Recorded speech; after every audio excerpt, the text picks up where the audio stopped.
Hi there, and welcome to this webinar on My China Roots, a genealogy platform for tracing Chinese ancestors. My name's Clotilde. I'm dialing in from London in the UK today, and I'm in charge of global collections and partnerships at My China Roots. So today, what I'm going to do is tell you a bit about My China Roots, how we came about, who our database is designed for. I'll talk about some challenges that are faced by people who have Chinese heritage, who are wanting to do their family history research. And finally, I'm going to provide you with a live demo of the My China Roots database. So first of all, who is My China Roots and what is our story? So we've been around for over 10 years now, and My China Roots speciality is assisting people who have Chinese heritage with investigating where they came from, um, and finding the stories about their Chinese ancestors.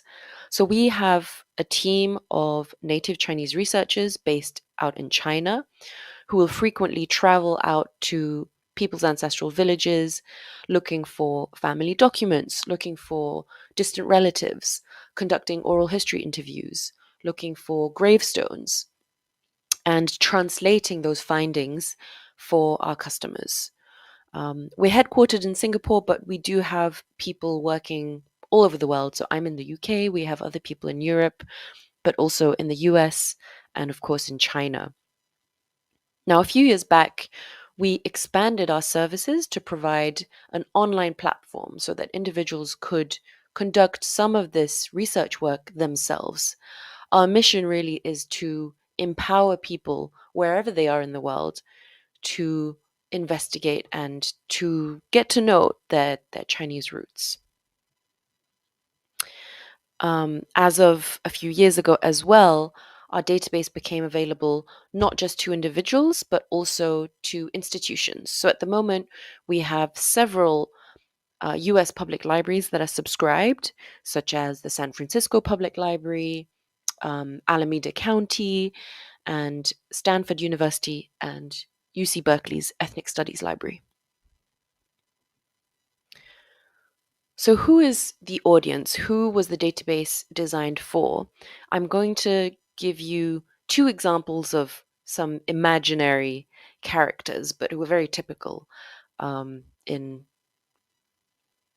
terms of what kind of things they are looking for. So we have Marion Lee on the one hand, born and raised in San Francisco. Her grandparents are from China. She grew up speaking a little bit of Hoisan, which is a southern Chinese dialect, with her family, but she doesn't know how to read or write Chinese. Jacob, meanwhile, grew up in New York City. He has grandparents who are from Jamaica, one of which is Chinese Jamaican, and some of these relatives of his speak Hakka, but he doesn't speak it himself. Now, both of these individuals would be the typical audience for the My China Roots database. To sum up, of course, the database is for people who have Chinese heritage, but specifically it is for people whose ancestors left China between the 1850s and the 1950s. There will be some exceptions, of course. And if you look at the regions of origin for the people that left China during this period, the majority of them came from two key provinces. And these are Guangdong province and Fujian province in South and Southeast China. Again, there will be some exceptions. For example, we have a vast collection of Chinese family tree books, which includes many, many more records from other regions of China. Our database at the moment is strongest for North America. We also cover parts of the Caribbean and Southeast Asia. We have one or two collections that are from Latin America. And it is our goal over the next few years to incorporate even more records from other parts of the world. At the moment, the database is primarily targeted to English-speaking people of Chinese heritage. But again, eventually our hope is to have a version in Spanish, in French, in Tagalog, etc. So what are the key challenges that are faced by people who want to learn more about their Chinese ancestors. If we take Jacob's case as an example, Jacob was raised in a very multicultural environment. So he was not really exposed to Chinese culture, uh, was never really exposed to the language. His family don't know very much. So he's really starting from scratch and doesn't even know where to start. He assumes that because he doesn't read Chinese, he won't be able to find anything of relevance. Meanwhile, although Marian has been raised in more of a Chinese setting, has been exposed to Chinese culture, having grown up in San Francisco, she's hitting a few brick walls, namely that her family doesn't believe it's worth doing the research and they don't necessarily want to answer her questions. They don't understand why she's interested in the past.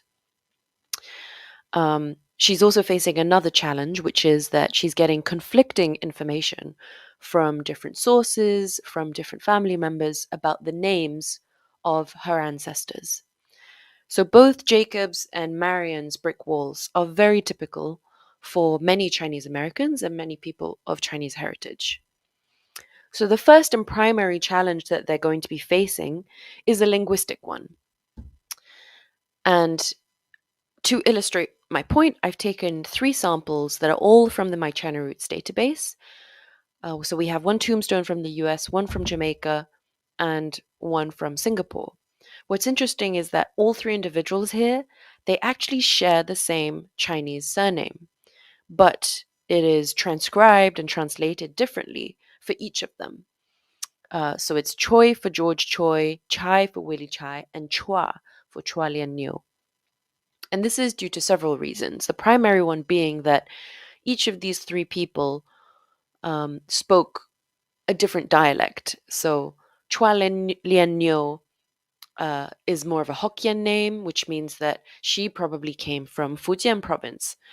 Whereas Choi and Chai are more Cantonese and Hakka sounding pronunciations of the same word. And so this is why, for people who are starting out, it's crucial to look for records that have information in Chinese characters, because the Chinese characters will allow you to disambiguate between between the names of your ancestors. So this challenge of transliteration and romanization applies not only to surnames but also to first names. Um, the added complication is that it was very common for individuals to have several aliases that they may have used at different times of their life. So here we have an example from the My China Roots database of an alien case file, and the individual here, Yok Lim, has 6 or 7 different aliases, which can be incredibly confusing for anyone starting out. So in traditional Chinese culture, it was quite commonplace for especially men to have what you would call milestone names. So they might have had a milk name that they use in childhood, a courtesy name, a married name, a style name. These are all names used in different contexts. And we can't know for sure when they might have used a nickname versus one of their aliases on any type of documentation about them. This challenge with translation and transliteration, again, also applies to places. So you will find many records that record Chinese immigrants that the birthplace is written in English but does not follow any kind of romanization standards. That's because there was no standardized way of um, writing in English places in China until very recently, until about 50 years ago. So as a result, if you type in, for example, this birthplace, Huiping of Guangdong province, into Google Maps, you won't necessarily be able to find a match. Again, this is why it's very important to try and look for records that will have the birthplace in Chinese characters. A final challenge, and this applies mostly for researching female ancestors, is that the further back in time you go and the older the record, the more likely it is that women are recorded as she. So on this example, on this record, for example, which is a census record for Shi Li of California, her first name is inscribed as she. But what's interesting is that she is not actually a name, it's just a term that denotes the fact that she's a woman. It literally means of the maiden name. So Shi Li means of the maiden name Li. Here we don't know her first name. So it's very, very complicated to search for records of female ancestors because often all we have to work with are a maiden name, and sometimes we have her married name. So this is just something to keep in mind when investigating Chinese ancestors. Another challenge, which I mentioned when I spoke about Marion Li, and that is important to keep in mind, is one of historical context. So the U.S. was only one of many different countries that excluded and discriminated Chinese immigrants. The Chinese exclusion was was in place for 60 plus years in the US. We know it was an incredibly discriminatory policy that made it very difficult and impossible for many Chinese people to naturalize. And this instilled all kinds of trauma amongst the Chinese people that did make it to the US. And sometimes this trauma was passed on from one generation to the next. So all I want to say here is that, especially if you are interviewing or conducting oral history interviews with older relatives who may still carry some of that trauma, it's key to approach this kind of research with a lot of empathy and a lot of care, um, for those who may still carry that trauma.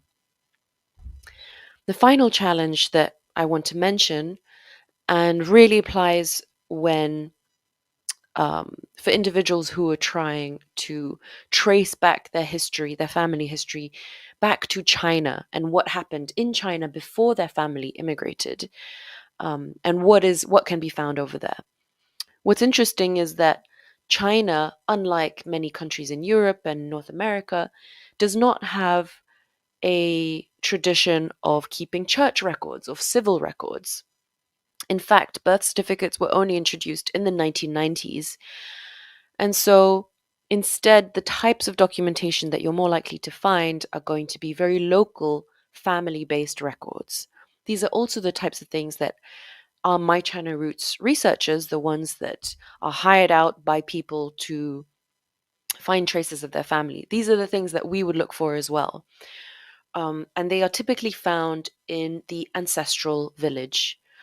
The ancestral village is usually a small hamlet where the family spent many generations before China's borders, um, before China saw a real um, sort of outpouring of population from the 1800s. And it's where you're most likely to find things like an ancestral temple that commemorates the history of your family. For example, um, my surname is Yap, and my great grandfather came from a village, our ancestral village, which is called incidentally Yap Village, where many Yaps still live. And there is a Yap temple that commemorates our history and how our family arrived in this village in the Ming Dynasty, and who were the famous figures within the clan. The village is also where you may find ancestral homes that often have been kept for many generations within the same family. It's where you will find ancestral graveyards, including sometimes the graves of the first ancestors of your family who settled and died there. And it's also where you'll find relatives and oral histories around your family. Most importantly, the village is home to the family tree book, or also known as jiapu or zupu in Mandarin. And these books are insanely valuable. They are updated from one generation to the next. They are usually kept and compiled by family members, and they can go back hundreds of years. Typically, they are only found in an ancestral village, but My China Roots has a considerable collection of digitized books that are searchable on our database, and I will show you what these look like in a bit. So moving on, now I can finally show you how the database works and how you can go about searching the database. So before I dive in and show you around, to give you an overview, the database is roughly split into two main sections. So we have our China sources, and these are primarily the books that I just mentioned. We have a large collection of Chinese jiapu or zupu. There's an estimated 200 million names in these books alone. Now, these are incredibly dense records with thousands of names in each book. They are not searchable by name, but they are full text searchable. So, with a Chinese first name, you can search for keywords within each book. Meanwhile, we have also a growing collection of overseas Chinese sources. So, these are mostly going to be records that were kept of Chinese immigrants after they settled in another country. So, we have over 1 million individuals searchable right now, but are constantly adding hundreds of thousands every week. Most of our collections are for North America and the US. Over the last 2 months alone, we've added many passenger lists, Chinese exclusion records, and are in the process of adding civil records and naturalization records. So, without further ado, let's take a look at the database. So, this is the homepage for the search. But before I show you how to search for a name, I'm going to show you around two resources that are really helpful for people that are starting out. So the first is the surname database. So people don't realize, but there's actually a lot of information contained in your Chinese surname. Your first step is finding out what your Chinese surname actually means and how do you spell it in Chinese. And this will give you some clues as you get started. So let's take a very common surname as an example. Let's say Wong, W-O-N-G. And let's see what I can find here. So from this page, I can see that Wong is in fact the transliteration, or can be the transliteration of several different Chinese surnames. So it's not a one-to-one translation. If I scroll down, there are actually certain clues that I can use to narrow down my surname. For example, maybe I've heard from my family that my surname means yellow. And maybe I know that my family is Cantonese. Okay, so this narrows it down to the first result. I also know that my family settled in the US. So let's click on this first option and see what I can find out. So I click on Explore Huang Origins. I can see the form in simplified and traditional of this Chinese character. On this page, I can also learn the legendary origins of my surname. I can also see which parts of Guangdong and Fujian specifically Wangs have historically come from. So this is going to be helpful when I try to narrow down my village.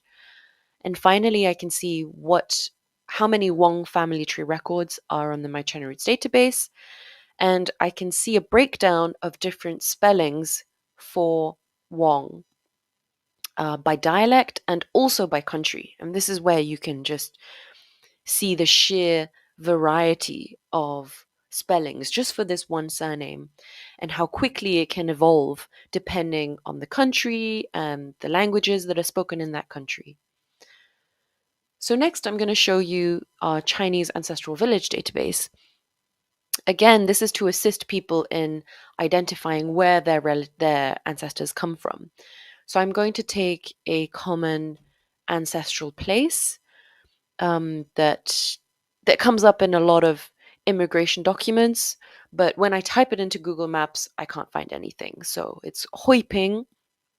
A lot of Chinese Americans come from this area, and I can see that today it is known as Kaiping City in Guangdong province.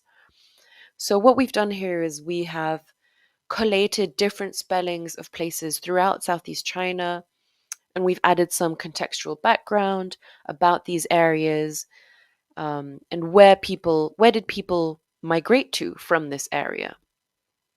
What are the dialects spoken in this place? So I can visualize Kaiping City on the map, see where it is in comparison to Macau and Hong Kong. And if I scroll down, I can also see the full address. Um, I can see what records are available for this place, but most importantly, I can see the towns and villages that exist underneath Kaiping. And again, this is to try and educate and assist people as they narrow down their ancestral place.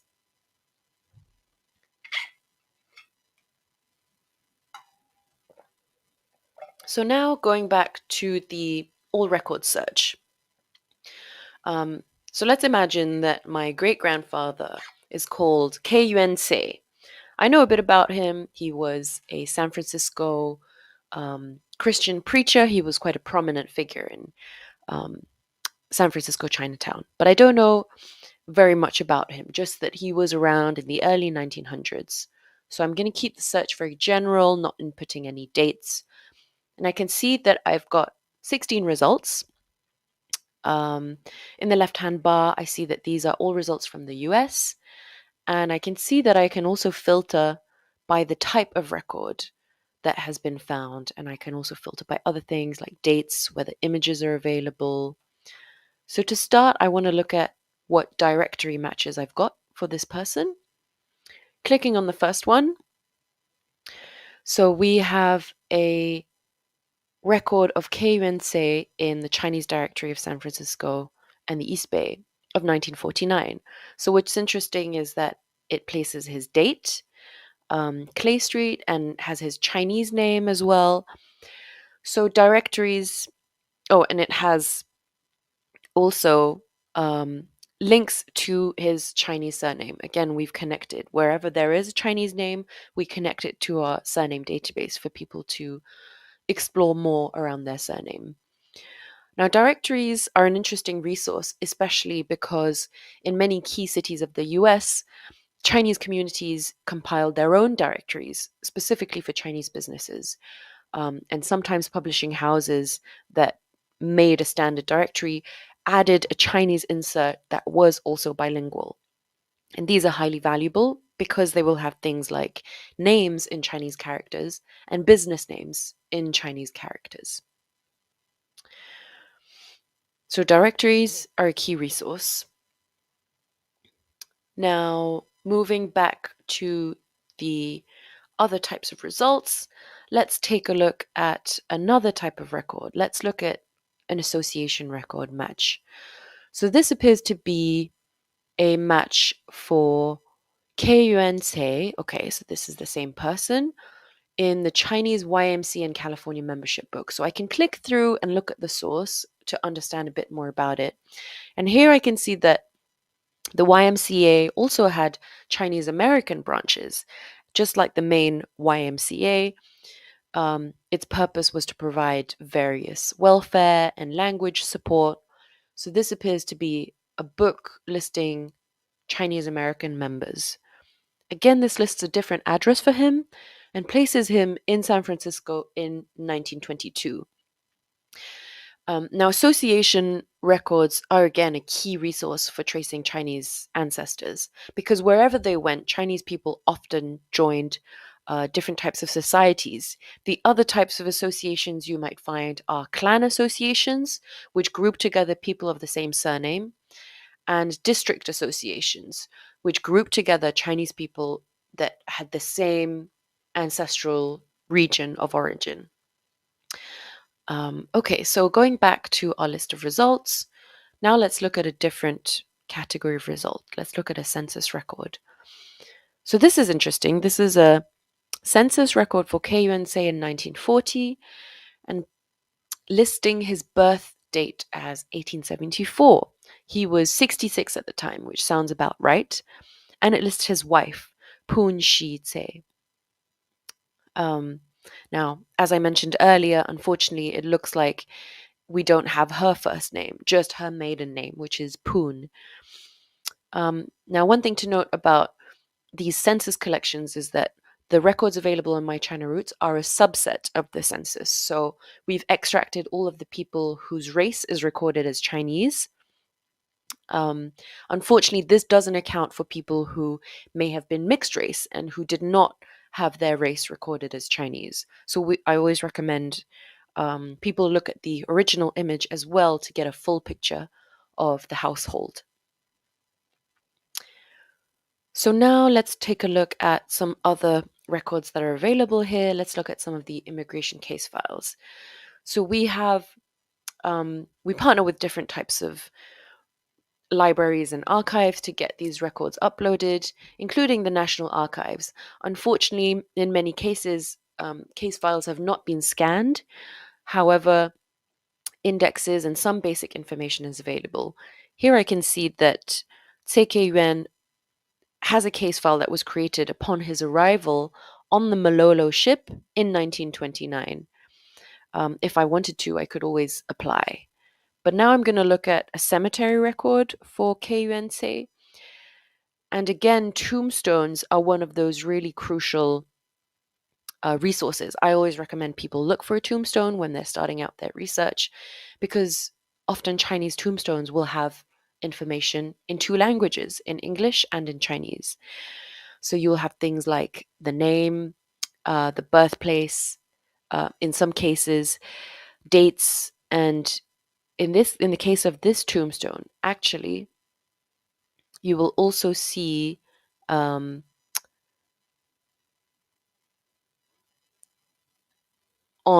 the left-hand side, you'll see that Cei Poon's first name is inscribed in Chinese, whereas her first name is not in English. And in the middle here are the names of their sons who erected this tombstone.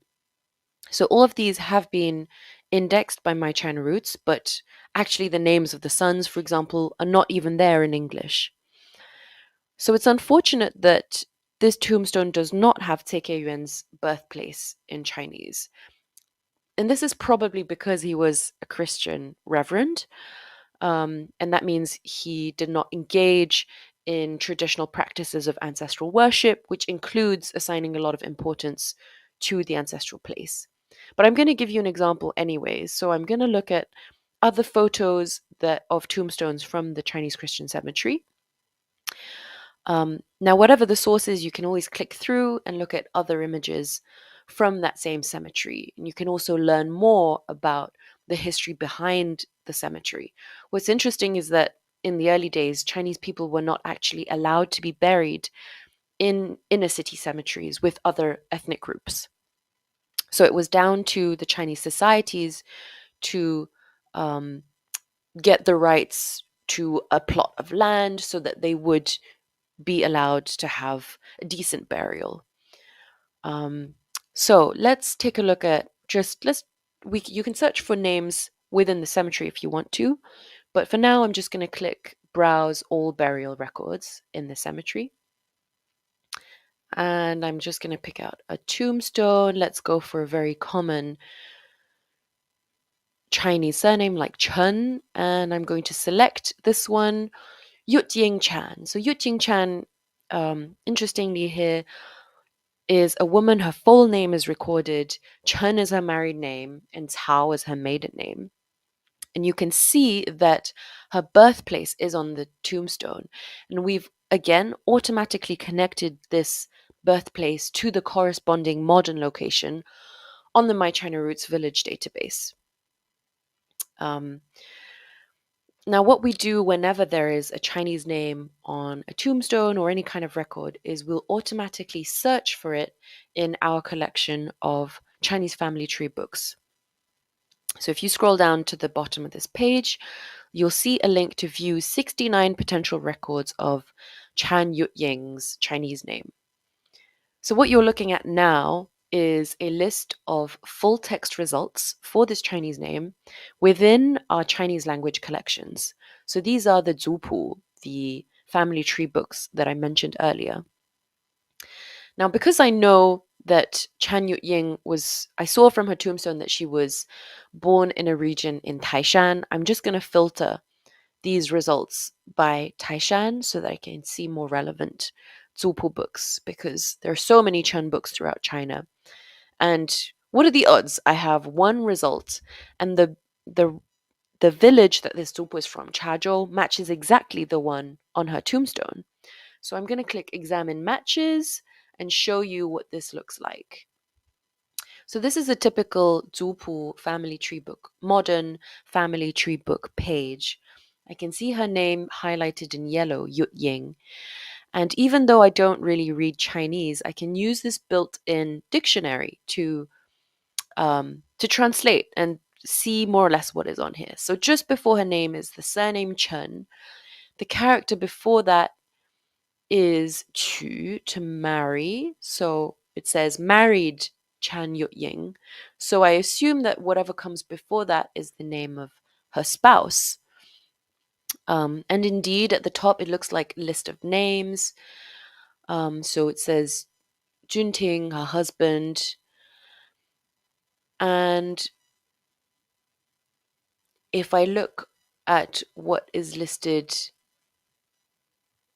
underneath the husband's name, it will say, sorry, underneath her name,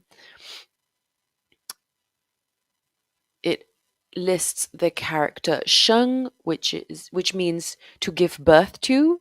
So gave birth to 3 sons, then 1 daughter. Okay, so she had 3 sons, 1 daughter, and then below that it seems to list the names of the sons and daughters. So again, this is a very typical Drupal page, but you will see others that are formatted in more traditional books. You'll see that they're formatted more like trees. And in this bolded section here, it actually says 10th generation. So what's clear is that this is actually the book for Chan Yut-ying's husband, who is of the 10th generation. So theoretically, I could, if I wanted to, trace back all 10 generation ancestors from the husband. And this is why Zubus are so powerful, because it really allows you to unlock many generations all in one go. Now, if you want to discover more about this book, you can click the eye icon and read more about when and where this book was published. It's also usually quite fun to browse a few images within the book. A lot of dupus will contain portraits of early origin ancestors, sometimes photographs of the village where the dupu was compiled. You'll also find biographies of famous ancestors and guidelines for how to conduct rituals, and so on and so forth. And if you wanted to, you could always contact my China Roots for translation assistance. So we've just looked at full text results. If you want to, you can always click the search drop down to view all of the sources that are available on our database. You can filter these by country, or you can search for a source by keyword. So if you just select edit your search at any point,